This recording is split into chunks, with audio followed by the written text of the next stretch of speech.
ఏమ్మా మీ నాన్న దగ్గరికేనా? ఒక రోజు పోకపోతే మీ నాన్నకి ఏం కాదులే, అదే పని తినాము.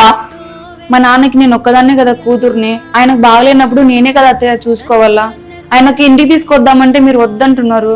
సెంటిమెంట్ డైలాగ్ అంటే బల కొడతావు పా.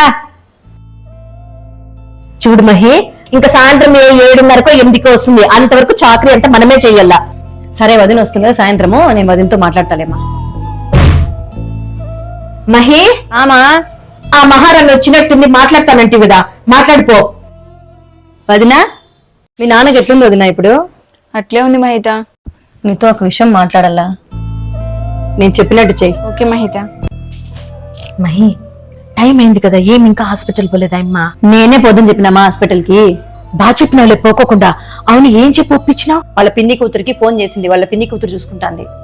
కానీ దీంట్లో ఒక చిక్కుంది మా. నాన్న ఆస్తి అంతా వాళ్ళ పిన్ని కూతురు రాసిస్తే ప్రమాదం ఉంది మా.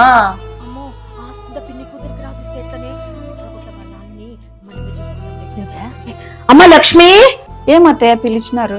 పాపం మీ నాన్ని ఒంటరిగా వదిలిపెట్టినారు కదా, చూసుకునే కూడా ఎవరు లేరు, మన ఇంటికి పిలుచుకొని రాపో, మనమే బాగా చూసుకుందాం. సరే అత్తయ్య. చాలా థ్యాంక్స్ మహిత. పర్లేదు వదినా.